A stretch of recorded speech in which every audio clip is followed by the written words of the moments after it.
فرمایا خدا کا قافلہ جو مشتمل تھا تین جانوں پر، خدا کا قافلہ جو مشتمل تھا تین جانوں پر، معزز جس کو ہونا تھا زمینوں آسمانوں پر۔ معزز ہوئے کہ نہیں ہوئے؟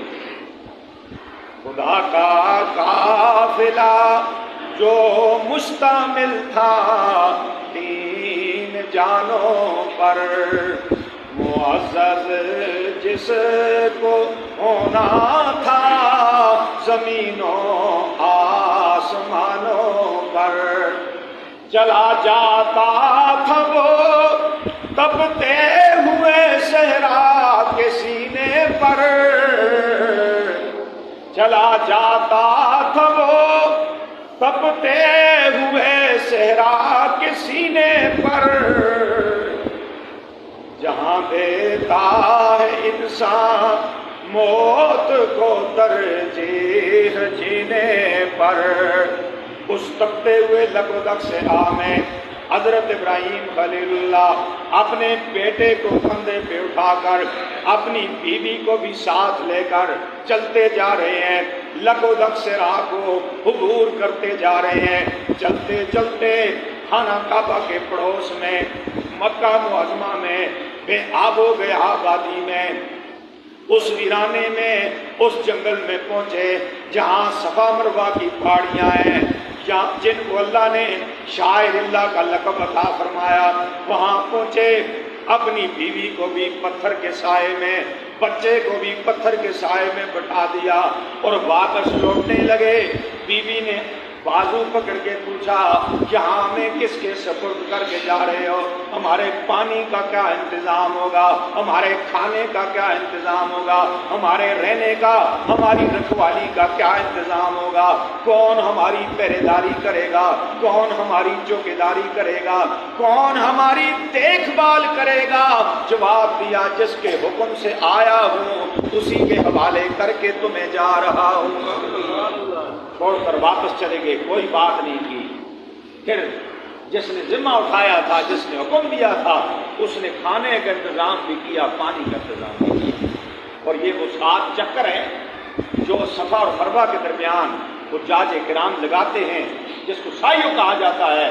تو مائی صاحبہ صفا کی پہاڑی سے چلی تو دیکھا تو مروہ پہ پانی نظر آیا، وہاں پہنچی تو وہاں ریت تھی، پانی نہیں تھا۔ مڑ کر صفا کو دیکھا تو صفا کی پہاڑ پہ پانی چمکتا ہوا نظر آیا، وہاں پہنچی تو وہاں بھی ریت تھی۔ پھر مڑ کر مروہ کو دیکھا، وہاں پانی نظر آیا۔ یہ 7 چکر لگائے، جہاں سے بچہ نظر آتا تھا وہاں سے آہستہ چلتی تھی، جہاں سے بچہ آنکھوں سے اوجھل ہو جاتا وہاں سے دوڑ جاتی تھی۔ رب کو یہ ادا ایسی پسند آئی، فرمایا قیامت تک آنے والے حاجیوں، میرے دیار میں آنے والوں، شہر رسول میں آنے والوں، حجاز مقدس میں آنے والوں، جب تک تم ہاجرہ کی سنت کو زندہ نہیں کرو گے، مجھے اپنی جلالت کی قسم تمہارے حج کو قبول نہیں کرو۔ آج بھی چکر لگاتے ہیں کہ نہیں لگاتے ہو حجاج کرام؟ یہ کس کی سنت ہے؟ جس عظیم ماں نے جس عظیم بیٹے کو جنم دیا، اس عظیم ماں کی آج یادگار کو رب زندہ کروا رہا ہے، اور قیامت تک یہ چکر صفا اور مروہ کے لگتے رہیں گے، یہ سنت زندہ ہوتی رہے گی۔ ماں حاجرہ کو سلام عقیدت پیش کیا جاتا رہے گا۔ عظیم اور نیک ماں کا مقام ہے کہ نہیں ہے رب کے ہاں؟ اور جو ماں نیک ہوگی وہ نیک بیٹے کو پیدا کرے گی۔ اللہ فرماتا ہے ماں کو بھی عزت دوں گا، بیٹے کو بھی عزت دوں گا، اولاد کو بھی برکتیں دوں گا، ماں باپ کو بھی ترقی اور خوشحالی اور عروج عطا کروں گا، انہیں بھی معراج کی بلندیوں پہ پہنچاؤں گا۔ 7 چکر لگائے، آخر کار مایوس ہو کر، نا امید ہو کر کہ پانی ذات کی کوئی چیز یہاں پہ نہیں ہے۔ جب واپس آئیں تو اسماعیل علیہ السلام دم بلب تھے، رو رہے تھے، چیخ و پکار تھی، اور جب اپنی ایڑیاں زمین پہ رگڑی پیاس کی تکلیف کی وجہ سے، رب العالمین نے پھر وہاں سے پانی کا چشمہ جاری کیا، اور وہ پانی جاری کیا جس کو آج دنیا آب زمزم کے نام سے یاد کرتی ہے۔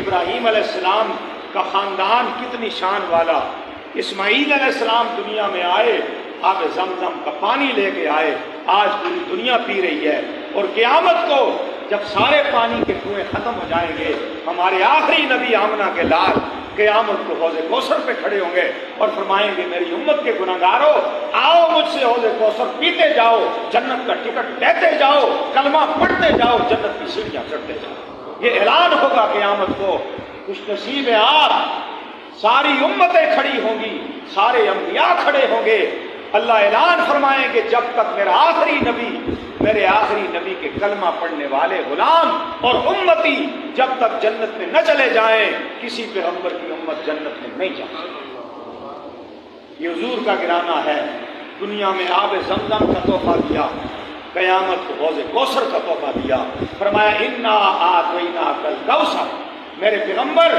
ہم نے تجھے حوض کوثر کا تحفہ دیا، ختم نبوت کا تاج تیرے سر پہ سجایا، اب اس کی شکر گزاری کر، اب اس کا جواب کیا ہے، تو نے کیا کرنا ہے، فصلی لربک، اپنے رب کے لیے نماز پڑھ، وانحر، اور رب کو خوش کرنے کے لیے قربانی کر۔ نماز اور قربانی یہ دو اللہ کا قرب عطا کرنے والی یہ باتیں ہیں، اور قربانی کا لفظ قرب سے نکلتا ہے، اور لفظ قربان بھی قرب سے نکلتا ہے۔ فرمایا قربانی کرو گے تو رب کا قرب نصیب ہوگا، قربانی کرو گے تو رب کی دوستی ملے گی۔ ابراہیم خلیل اللہ نے 4000 سال پہلے منا کے میدان میں قربانی کی، تو اللہ نے فرمایا آج کے بعد تو ابراہیم نہیں ہے، خلیل اللہ ہے۔ خلیل عربی زبان میں دوست کو کہتے ہیں، اور خلیل اللہ اللہ کا دوست۔ اللہ نے قربانی کی بنیاد پر ابراہیم کو اپنا خلیل بنا دیا۔ آپ اگر یہاں جانور ذبح کریں گے، ایک حصہ ڈالیں گے، رب کی قسم اللہ آپ کو بھی اپنا قرب عطا کرے گا، اور قیامت کو اللہ آپ کو ابراہیم خلیل اللہ کے ساتھ کھڑا کرے گا، حوض کوثر ملے گا۔